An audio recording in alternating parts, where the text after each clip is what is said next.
ماں کی خدمت کا نتیجہ۔ گھر میں داخل ہوا تو دیکھا بیوی بیٹھی رو رہی ہے۔ کیا ہوا؟ میں نے پوچھا۔ آج اس نے بیوی کے کہنے پہ بڑھیا کو پھر مارا ہے اور اتنا مارا ہے۔ وہ پھر ہچکیوں سے رونے لگی۔ تمہیں کیا؟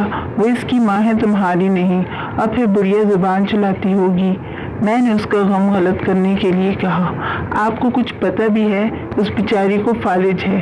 بیوی نے تلخی سے جواب دیا، پہلے تم نے کبھی بتایا نہیں کہ اس کو فالج ہے۔ اچھا چھوڑو، ہم کر بھی کیا سکتے ہیں؟ میں نے موضوع بدلنے کی کوشش کی۔ میرا دل کرتا ہے کہ بڑھیا کو اپنے گھر لے آؤں کچھ دنوں کے لیے۔ کیا کہا؟ پاگل ہو گئی ہو؟ پرائی مصیبت اپنے گلے ڈالو گی؟ مجھے اس کی سوچ پہ غصہ آ گیا۔ صرف ہفتے بھر کے لیے؟ نہیں، یہ ناممکن ہے۔ اور پھر وہ کیوں دینے لگا اپنی ماں ہم کو؟ میں نے کہا، اس کی بیوی کئی مرتبہ کہہ چکی ہے کہ بڑھیا مرتی بھی نہیں۔ بیوی نے کہا، بس اب آپ مان جائیں اور اس کو اپنے گھر لے آئیں۔ یہ کہتے ہوئے وہ میرے پہلو میں آ بیٹھی۔ اچھا جی، اب اس بڑھیا کو گھر لانے کی ذمہ داری بھی مجھ پہ ڈال رہی ہو، اور یہ تو سوچو کہ تم اس کو سنبھال بھی لوگی۔ میں نے کہا، اپنے بچے تو ہیں نہیں، میں گھر میں سوائے ٹی وی دیکھنے کے اور کرتی کیا ہوں؟ چلو وہ آ جائے گی تو میرا بھی دل لگا رہے گا۔ اس نے اداسی سے کہا، ہماری شادی کو 10 سال ہو گئے تھے مگر اولاد سے محرومی تھی۔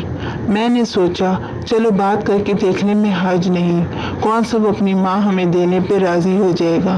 اگر راضی ہو گیا تو، اگر وہ بڑھیا مستقل گلے پڑ گئی تو۔ میں نے اپنے خدشے کا اظہار بیوی سے کیا۔ یہ تو اور اچھی بات ہے، اس نے خوش ہوتے ہوئے کہا۔ اگلے دن شام کو کافی سوچ بچار کے بعد میں ان کے گھر گیا۔ میں نے پلان کے مطابق اس سے کہا کہ میری بیوی فالج کا علاج قرآن پاک سے کرنا جانتی ہے اور آپ کی والدہ کا علاج کرنا چاہتی ہے۔ یہ سن کر اس نے کسی خوشی کا اظہار نہ کیا تو میں نے بات جاری رکھی کہ اس میں مسئلہ یہ ہے کہ آپ کی والدہ کو ہفتہ بھر ہمارے گھر پہ رہنا ہوگا۔ آپ فکر نہ کریں، ہم ان کا اچھے سے خیال رکھیں گے۔ یہ سن کر اس کے چہرے پہ شرمندگی اور خوشی کے ملے جلے اثرات پیدا ہوئے۔ اس نے تھوڑی سی بحث کے بعد اجازت دے دی۔ میں نے اٹھتے ہوئے کہا کہ علاج میں 15 دن بھی لگ سکتے ہیں۔ اس نے اور بھی خوشی محسوس کی، کہنے لگا، سلیم صاحب، میں چاہتا ہوں کہ میری ماں ٹھیک ہو جائے، بھلے مہینہ لگ جائے۔ اور یوں اماں مستقل ہماری ہو کر رہ گئیں۔ وہ بڑھیا سفید روئی کا گالا سی تھی۔ مناسب خوراک اور دیکھ بھال نہ ہونے کی وجہ سے حالت اور زیادہ خراب تھی۔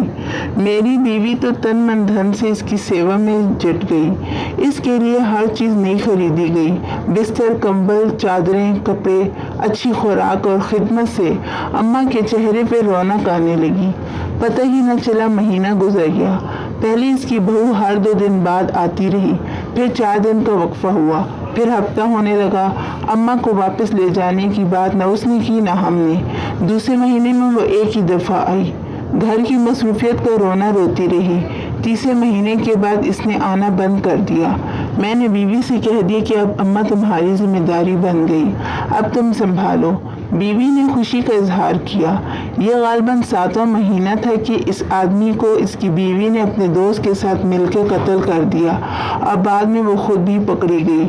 ادھر جیسے جیسے اماں کی توانائی بحال ہو رہی تھی اور چہرے پہ مسکان اور رونق آنے لگی تھی، ویسے ویسے میرا کاروبار ترقی کرنے لگا۔ ایسے لگتا تھا جیسے مجھ پر دھن برسنے لگا ہو۔ سال بھر میں میری 3 دکانیں ہو چکی تھیں۔ تیسرے سال ہم تینوں، میں، بیوی اور اماں نے حج کی سعادت حاصل کی۔ گلستان جوہر میں 500 گز کا بنگلہ خرید کر وہاں شفٹ ہو گئے۔ اماں ہمارے ساتھ 7 سال رہیں۔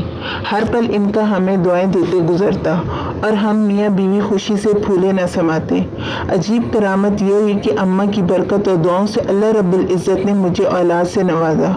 آج وہ ہمارے درمیان نہیں مگر ان کی کمی شدت سے محسوس ہوتی ہے۔ پچھلے دنوں میری بیوی بہت خوش تھی، وجہ پوچھی تو کہنے لگی، میں نے ایک خواب دیکھا ہے۔ کیسا خواب؟ میں نے دیکھا کہ محشر کا دن ہے اور سب حیران اور پریشان کھڑے ہیں۔ ان میں بھی کھڑی ہوں کہ اتنے میں اماں آئیں اور میرا ہاتھ پکڑ کر کہنے لگی، نور ادھر آ، میرے ساتھ تجھے پلصراط پار کرا دوں۔ میں ان کے ساتھ چلی۔ ہم ایک باغ سے گزرے۔ تھوڑی دیر میں باغ ختم ہوا تو ایک بڑا سا میدان آ گیا تو اماں کہنے لگی، بس ہو گیا پلصراط پار۔